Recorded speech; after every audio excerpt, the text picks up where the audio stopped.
2,000 years ago, a man in Rome woke up. 50,000 strangers were waiting to watch him fight. The empire had a ritual ready to walk him through every hour until then. This isn't a movie. Every step of it was scripted, and it started with breakfast. They fattened him on purpose. 70% barley for months, so the blood looked better when it splashed. They sold his blood by the cup before it had cooled. And for 1,400 years after the last gladiator died, doctors were still writing the same prescription. His name is Marcus. He is 22 years old. He has fought 34 times. He has killed 9 men. He has been offered freedom 4 times. He has refused all 4. His diet is barley and beans. Not because he is poor, because his trainers want him fat. A subcutaneous fat layer absorbs slashing strokes. The crowd sees blood. The gladiator keeps his organs. This was an industry. It cost 50 times more to bury a gladiator than to send him home alive. In the 1st century, 8 out of every 10 losers walked out of the arena. The other 2 didn't. We know this because of a cemetery. In 1993, archaeologists in Turkey found a gladiator cemetery. 68 bodies. Almost all of them men. Almost all of them under 30. Their skulls told a story you could read by counting. Each man's wounds matched his weapon: trident, 3 holes; net, 4; sword, 1. This wasn't street violence. This was rehearsed. Wait. The night before he fights, he is fed a banquet. It is called the cena libera, the free dinner. He can have any food, any wine, any company. His family is brought to him. He may write his will. He may distribute his belongings to his friends. The Greeks at the table eat and laugh. The Romans sit silent. Plutarch wrote that the silence of the Roman was harder to watch than the death. He was watching them dictate, in clear, sober Latin, what should be done with their bodies the next day. The Romans treated the cena libera as a will reading. The Greeks treated it as a wake. Both were correct. This is documented.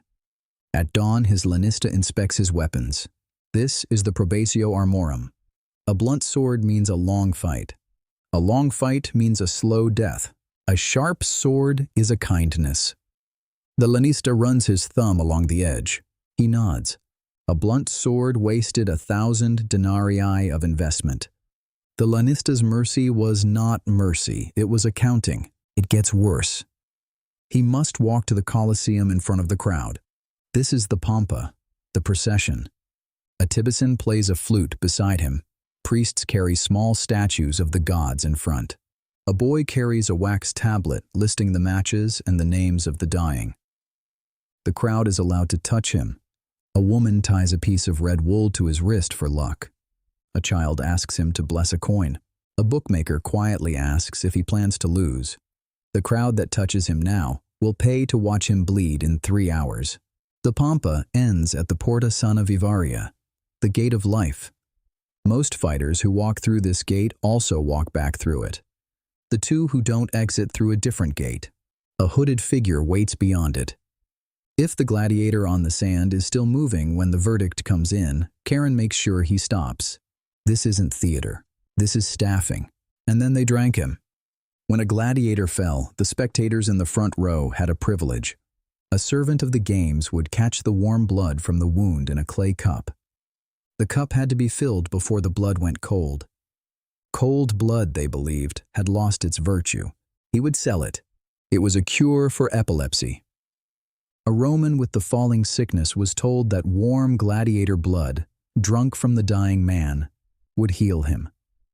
The vital force of the gladiator, they believed, transferred to the drinker. A live gladiator was a man. A dead gladiator was a dose. This wasn't a back-alley superstition. It was a prescription. Pliny the Elder wrote about it in 79 AD. Celsus wrote about it 40 years earlier. Scribonius Largus, the court physician of Emperor Claudius, prescribed it. Aretaeus of Cappadocia documented it from Greek practice. 4 ancient physicians, 3 different cities, the same prescription, and it did not die with Rome. In 1668, the German physician Ettmaler was still prescribing powdered human blood for epilepsy. In 1492, Pope Innocent VIII drank it on his deathbed. The last recorded case happened in 1859 in Berlin. An epileptic, kneeling at a public execution, drinking warm blood from the neck of a beheaded man. The gladiators died in the 5th century. The cure outlived them by 1,400 years. Your body still runs the same chemistry. In 2023, sports physiologists ran a meta-analysis on combat athletes. They measured what happens in a fighter's body in the 90 minutes before the bell. Cortisol nearly doubles, from 114 nanograms per milliliter to 209. Before the fighter has even seen his opponent, his body knows what is coming. The Romans had a name for that 90-minute window. They called it the prokoros. The hour before the door opens. Your cortisol does the same thing before a job interview. Your heart rate jumps 40 beats just walking to the cage. The tunnel walk you've seen Tyson do, Khabib do, Conor McGregor do, that's not theater, that's the pompa. The oatmeal Conor eats 4 hours before the fight is the same barley and legume meal Galen prescribed in 162 AD. The gut drop you feel watching a title fight walkout is the same circuit a Roman in row 30 felt watching Flama climb the steps. The vagus nerve does it. Same nerve, same dose of fear. The crowd around you screams and you scream with them. You do not decide to do that. Your body decides. A Roman in the cheap seats did exactly the same thing. 2,000 years apart, same wiring. You haven't evolved past this. You just stopped killing each other for it. Read his stone. There is a tombstone in Sicily. It belongs to a Syrian gladiator named Flama. The inscription reads, lived 30 years, fought 34 times, won 21, drew 9, won reprieve 4. He was offered freedom 4 times. He refused all 4. He walked back into the arena every time. We don't know why. Maybe it was honor. The thing a free man was supposed to want most. Maybe it was debt. He had been bought. He owed his body. Maybe he had simply forgotten how to live outside it. A man who walked through the gate of life 34 times has no map for a road without one. He died at 30. The stone outlasted him by 1,900 years. It is still in Sicily today. Every walkout is the pompa. Every pre-fight oatmeal is Galen's prescription.